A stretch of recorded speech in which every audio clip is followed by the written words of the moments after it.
যারা এই কাজটা করতে চাচ্ছে তারা চাচ্ছেই তো একটা ভীতির পরিবেশ তৈরি করার।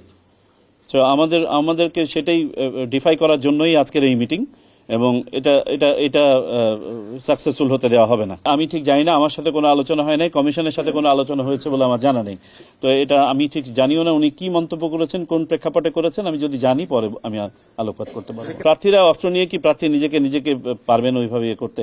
আমরা এটা নিয়ে ভেবে দেখব মাননীয় স্বরাষ্ট্র উপদেষ্টা কি বলেছেন, কোন প্রেক্ষাপটে বলেছেন, আলোচনা করে দেখি, তারপরে জানাবো। জি, নির্বাচনের তফসিল ঘোষণা হয়ে গেছে। এখন যে কোনো ঘটনারই তো একটা প্রত্যক্ষ বা পরোক্ষ প্রভাব নির্বাচনের উপর থাকবেই, থাকাটা অস্বাভাবিক নয়। এবং স্বাভাবিক আইন শৃঙ্খলা পরিস্থিতিও কিন্তু নির্বাচনের উপর প্রভাব ফেলবে, সুতরাং সেটাও আমাদেরকে আমলে নিতে হচ্ছে। কোনো পরিবেশে কোনো পরিস্থিতি পৃথিবীর কোথাও সকল সিচুয়েশনকে জিরো আপনি করে ফেলতে পারবেন না, কিন্তু দেখতে হবে আইন শৃঙ্খলা রক্ষাকারী বাহিনী কার্যকরী ভূমিকা পালন করছে না। সাইবার সিকিউরিটির সেলগুলো অলরেডি ফাংশনিং। একটা জিনিস বলে রাখি আপনাদেরকে, সাইবার সিকিউরিটি বলতে নতুন ভাবে কোনো স্থাপনা করা হচ্ছে না। বাংলাদেশে এক্সিস্টিং সাইবার সিকিউরিটি স্ট্রাকচার আছে, সেইগুলোকেই আমরা ব্যবহার করছি। তারা বিশেষভাবে এখন নির্বাচনের দিকে ফোকাস করছে। আমাদের এখানে একটা সেল করা হয়েছে যেটা এখন স্কেলিটন পর্যায়ে আছে, যেটা শুধুমাত্র সমন্বয়ের দায়িত্ব পালন করছে, মনিটরিং এর কি বলে যোগাযোগের কাজটা করছে। আর এই সেলগুলো বিভিন্ন বাহিনী এবং সংস্থার অধীনে কাজ করছে। আমার মনে হয় অতীতে আমরা এই অপতথ্য নিয়ে অনেক কথা বলেছি, আবারও বলি আপনাদেরকে, অপতথ্য আপনি শূন্য করে দিতে পারবেন না। এটার প্রবণতা ঠেকাতে হবে, এটার বিস্তার ঠেকাতে হবে, সেটাই আমরা করে যাচ্ছি। আর যাদেরকে চিহ্নিত করতে পারবো আমরা, তারা আইনের আওতায় আসবেন। ঢালাইয়ের সেরা প্রিমিয়ার সিমেন্ট। এটা আমরা সুনির্দিষ্ট পরিপত্র জারি করেছি, আমাদের রিটার্নিং অফিসাররা এগুলো নিয়ে ব্যবস্থা নেবেন। আমি এই মন্দের ভালোটা বলি আপনাদেরকে, অন্তত আজকে বাসা থেকে আমি অফিসে আসতে গিয়ে কিন্তু আমি অনেক ব্যানার ট্যানার আর দেখি নাই।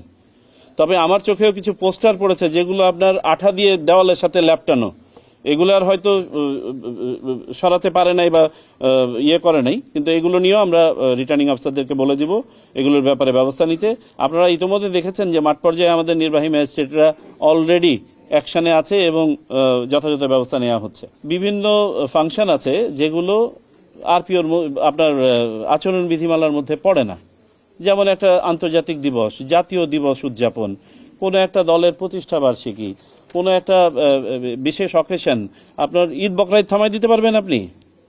সো এগুলো আওতায় আসবে না যতক্ষণ পর্যন্ত না এটা আচরণবিধি ভঙ্গ করে না। আপনি এটাকে ব্যবহার করে এখন নির্বাচনী প্রচারণা চালাচ্ছেন, তাহলে এটা আইন ভাঙা হবে। জি, আমরা এটাকে তো আমরা এই জন্যই তো আমলে নিয়েই তো এই মিটিংটা, যে এই চোরাগুপ্তা হামলাটা যে একটানা এ ধরনের প্রবণতা থাকতে পারে, যাতে সামনে কিভাবে এটা আমরা প্রতিহত করতে পারি, মানে যারা এই ধরনের চিন্তা মাথায় নিয়ে বসে আছেন তাদেরকে কিভাবে ডেটার করতে পারি, কেউ যদি তারপরেও কোনো ঘটনার মতন দুঃসাহস দেখান তাকে কিভাবে তাৎক্ষণিকভাবে আইনের আওতায় আনা যায়, এগুলো নিয়েই তো আলোচনা হয়েছে। আপনাদের কি মনে হয়েছে যেদিন হাজির হয়েছে সেখানে নো লেস দেন মাননীয় প্রধান উপদেষ্টা বসেছেন? রাষ্ট্রকে তো এবং বাহিনীগুলোকে তো কাজ করার একটা সময় দিতে হবে। ঘটনা ঘটলেই এখানে ডেকে আনাটা চেয়ে তাদেরকে আগে কাজটা তাদের করতে দেওয়া উচিত। আমরা যেটা করেছি নির্বাচন কমিশনের পক্ষ থেকে, এটা নির্বাচনের উপরে প্রভাব, নির্বাচনী পরিবেশের উপরে প্রভাব ইত্যাদি নিয়ে মূল্যায়নের ভিত্তিতে তাদের কাছ থেকে তাদের ফিডব্যাকটা জানতে চেয়েছি। আমাদের যে বক্তব্যগুলো দেওয়ার ছিল সেগুলো দিয়েছি। চিহ্নিত সন্ত্রাসী অনেকেই ইতিপূর্বে আটক করা হয়েছিল, কিন্তু তারা over a period of time আবার তারা জামিন পেয়ে বাইরে এসছেন। এদের কর্মকাণ্ড, বিশেষ করে এই যে ছেলেটা এই ঘটনাটা ঘটেছে বলে আমরা সন্দেহ করছি, সেও তো আইনি হেফাজতে ছিল এবং সেখান থেকে সে জামিন পেয়ে বের হয়ে এসছে। সুতরাং এটা তো আমাদের সামনেই একটা রেফারেন্স আছে, জজলনামান রেফারেন্স।